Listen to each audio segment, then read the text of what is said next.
newcomer from Canada in the ring right now, and here with us at ringside, going to tell us a little bit about this outstanding athlete, JJ Dillon. Well, I want to take just a moment to say you look surprised to see James J. Dillon out here, as if I'd be hiding and embarrassing because I've been caught with a little bit of egg on my face. But see, the big difference is when they come to Super Bowl and both teams say they're going to win, one team's got to say wait till next year and he's got to sit out for 6 months. But the world of professional wrestling is 52 weeks out of the year.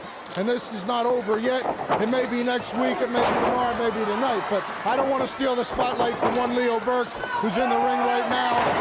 Hey, I've been watching the cards, the wrestling arenas around under Jim Crockett Promotions, and it's like the who's who of professional wrestling. And you'd say to yourself, well, who else could there possibly be? Well, gorgeous Jimmy Garvin, who I have great respect for, shows up this week with Precious, and Leo Burke, who's in the ring right now, probably the greatest athlete that Canada has ever produced. Wrestling family, 5 brothers in the family, all professional wrestlers and all of great stature, champions all over the world, and Leo Burke is generally regarded as probably the best of the 5 in the wrestling family. Former international heavyweight champion, former North American champion, and the name of Leo Burke is respected throughout Canada in particular, much like Dusty Rhodes and Ric Flair, Tully Blanchard are everywhere else in the world. And you're just beginning to see the first part of what Leo Burke has to offer.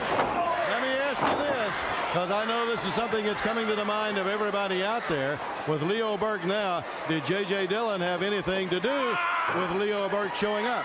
No, not really. I have an exclusive contract with Mr. Tully Blanchard, and I'm honored to that, just as I'm committed to making him the next national heavyweight champion, which I'm just as convinced he will be.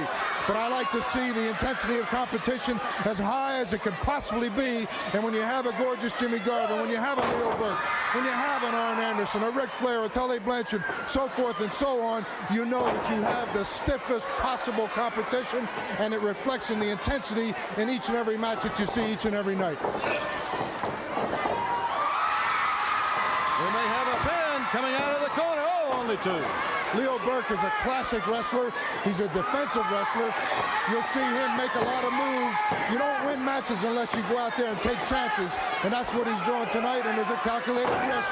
But as I said, he's a great defensive wrestler, and with all due respect to Mr. Mark Fleming, for every move that he's got, I'm sure that Leo Burke is going to have something waiting. Oh, he took his head off of that knee. I think this match is history, Bob Tuttle. Yes, sir. When he came off of the ropes, Fleming came charging hard in the knee. A little added insurance. A great victory for Leo Burke. I offer my congratulations. You don't get up from 2 blows like that. Mark Fleming caught 2 of them flush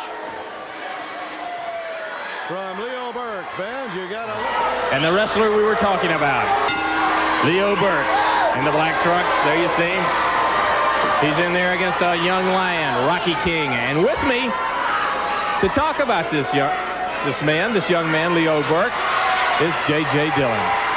David, I just was standing by here, and I was anxious to see Leo Burke's first appearance here on Worldwide Wrestling, and I don't think there's anybody that knows more about the career of Leo Burke than maybe I do, because I've spent quite a bit of time in Canada.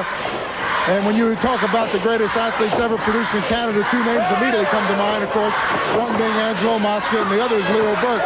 From a great wrestling family, 5 brothers in the family were all world-class professional wrestlers, and it's generally regarded by the experts that Leo Burke was the best of the lot. But he's lived in wrestling right from when he was a very young man, and held probably most of the regional titles here in the United States, because he has been a world traveler, been to Australia, been to New Zealand, former international heavyweight champion, former North American champion, and obviously he's wanted to enhance his career by coming to Worldwide Wrestling, because let's face it, if you're not here, you're not where it's happening. And Leo Burke, he's jumped right into the thick of it, and he's bitten off a real credible opponent in Rocky King, and it'll be just interesting to see how well he fares in this match today. All right, let's watch it now. Leo has that leg. Starts a spinning toe hold. King kicks him off. Right in that turnbuckle. Burke comes up with a knee right in the... It's like he Charlie horsed him. He throws a pretty good punch. He was also a Golden Gloves boxer, too, as an amateur. And, of course, punching is illegal in professional wrestling, so even though it's not this punch, he doesn't use it. He's also a very, very accomplished defensive wrestler, and he's willing to take risks and willing to take a chance. Good drop kick there. Very good drop kick. Like I said, Rocky King is no pushover. Stays on him. Real tough match. He goes right in. Burke moves out of the way just in time. Like I said, he's an excellent defensive wrestler. Snap that neck back. There you see Burke. He's fixing that knee pad. He comes up. Knee right in the head. Rolls him over. Has him. Hooks him down. And there you see your winner, Leo Burke.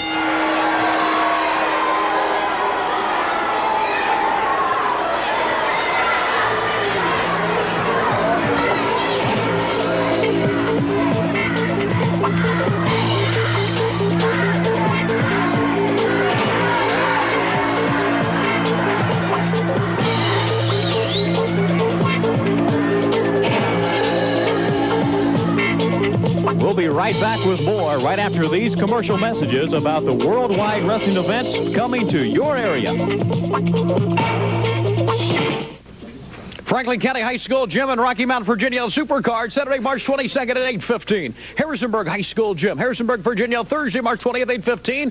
You'll see T. Joe Khan, Baron Von Reschke, Paul Jones, the Barbarian, Cowboy Ron Bass, the Raging Bull, Manny Fernandez, Jimmy the Boogie Woogie Man Viant, and others. Bassett High School Gym, a great card. Friday, March 14th at 8:15. The Midnight Express with Jim Cornette, the Barbarian, Arn Anderson, Gorgeous Jimmy Garvin with Precious, Ryan Garvin, the Rock and Roll Express, and other top stars. The Roanoke Civic Center tomorrow afternoon at 2 p.m. Tomorrow afternoon in the Roanoke Civic Center. Pistol Pez Watley takes on Baron Von Reschke. Sam Houston against Ivan Koloff. U.S. heavyweight title match, Magnum TA defends against Nikita Koloff. World Tag Team title, 2 out of 3 falls, no disqualification. The Midnight Express with Jim Cornette will defend against the Rock and Roll Express, and Nature Boy Ric Flair will defend the World Heavyweight title against the American Dream, Dusty Rhodes, the Baby Doll, tomorrow afternoon, 2 p.m. Here's Jim Cornette. When was the last time that both of the World Championships were on the line at the same time in Roanoke, huh?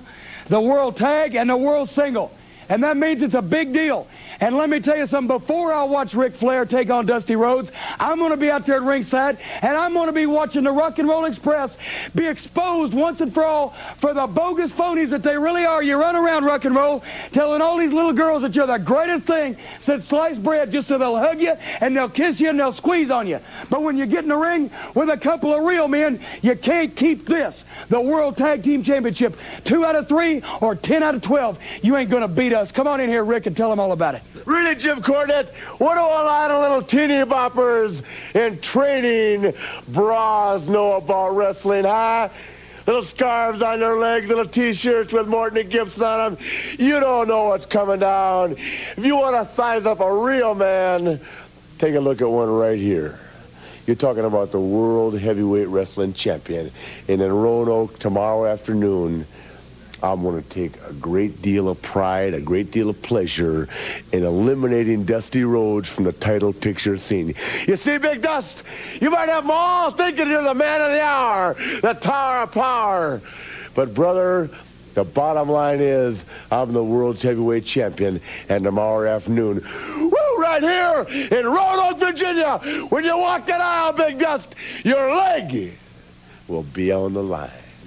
Woo! Leo Burke going to take on George South, and he starts as soon as the bell rings. Doesn't even try to take his jacket off. Rams his head in the turnbuckle. You know, David, our first look at Leo Burke here on World Championship Wrestling. One of the truly great athletes from Canada. I'm not too excited about his style or his tactics right now. Well, obviously, it's something the fans do not like to see, but there's no denying Leo Burke being a great wrestler. Great neck breaker. That's some move. Look at the smile on Mr. Burke's face as he starts to punish George South. Kick him right in the forehead.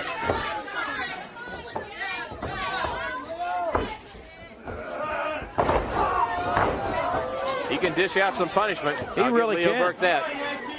He really can, and he came in the ring with a smirk on his face, a smile, and just pounding away on George South. South trying to fight back. Oh, that was the bootlaces that time. Uses it, that's right, the shoelaces right across the eyes. All right, picks South up. Drops Chops him right on the back of his neck. Again, smiling the whole time. Leo Burke goes down for that pin. Out, kicks out. Burke a little bit too confident. Out, here he goes. He's got to do it now. Whips him across. Good elbow in the chest. Goes down for the pin.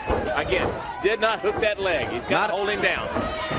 Burke rolls out, rolls on the floor, and rolls around. It's obvious that Leo is more of a veteran, has been in the ring, wrestled a lot longer than George South. Evident not hooking the leg that time, like you mentioned, David. Burke wide. He started losing control of the match, so he comes out of the ring, and he regains that control. Look at him now. Takes the leg, puts it across the rope. Catches him right in the thigh. Chops him across the chest. Has him now. Picks him up. Good slam.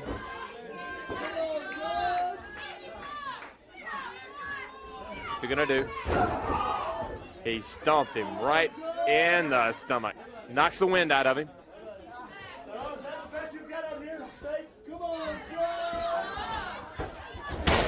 He was asking the fans, is the best wrestler they have from the USA. Switch now, bust out. Good move. Comes off, picks him up. Nice back drop. All right, go down. Get him down, get him down. Get him on that mat. Here he goes, whips him across. Can he do it? Nice drop kick. Goes down again. Did not hook that leg. Not at all. All right, backs him in again. In across. Back drop. Good move. Goes in the ropes again. Nice tackle.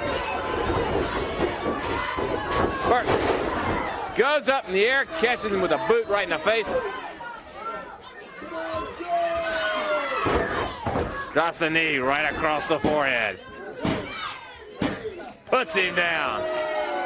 Adjusted that knee pad, and Leo Burke comes out victorious.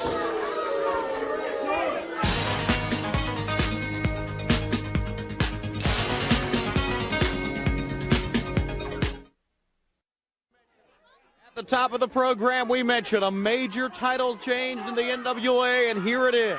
National heavyweight champion. What's the matter? I don't want to say that I told you so, but I told you so. You know, there was a lot of talk for 4 weeks, 4.5 weeks, whatever it exactly was. It's really academic at this point. It doesn't really matter. It was an exciting time for me. It's kind of like, you know, arenas all across this country. I see women behind the arenas flocking just to touch the world heavyweight champion, Nature Boy Ric Flair, just to touch Mr. Tully Blanchard. And I said to Tully one day, I said, Tully, what do you think motivates all these women to come out here all trying to outdo each other, all trying to dress a little sharper than each other, all trying to work and get just a little closer, all wanting to touch the tie? Tully said it's the same thing that Ric Flair has told me time after time. It's the thrill of the chase. And that's what it's been for the last 4.5 weeks. It's been the thrill of the chase because, as I have said before, the inevitable was inevitable. And here it's a living proof right here. And it makes me feel good, but for the last couple months, really, Mr. Tully Blanchard Enterprises has been somewhat naked without a prestigious belt around his waist. And what more prestigious belt than the National Heavyweight Championship? Congratulations, champ. Well, thank you. Congratulations, well due. Dusty Rhodes, it was one of the greatest matches, hardest fought. And I tell you what, I got to take my hat off to you, the only man ever to kick out of the slingshot. But the fact remains, in the bottom line, I dealt with the dealer. The most greatest sports attractor, self-proclaimed, Dusty Rhodes, I took you down. So that makes me the man of the hour, and the week, and the month, and the year. So Dusty Rhodes, you take your body, and you take Baby Doll, and you go back to the bottom of the ladder. Now then, you got people out here hollering, I quit, from one end of the country to the other. Everybody knows the words never came out of my mouth. Magnum TA, U.S. title, national title, they're both mine, and you know it. You think about it, baby. You know it. Anybody else wants a shot? everybody knows I'm the fighting champion there is. The national heavyweight champion, Tully Blanchard. Live with it. Learn to like it, baby. Mr. Blanchard, I think now that you're the national heavyweight champion, I think we've finally heard the last of these chants of I quit in the arenas. All right, James J. Dillon and the national heavyweight champion.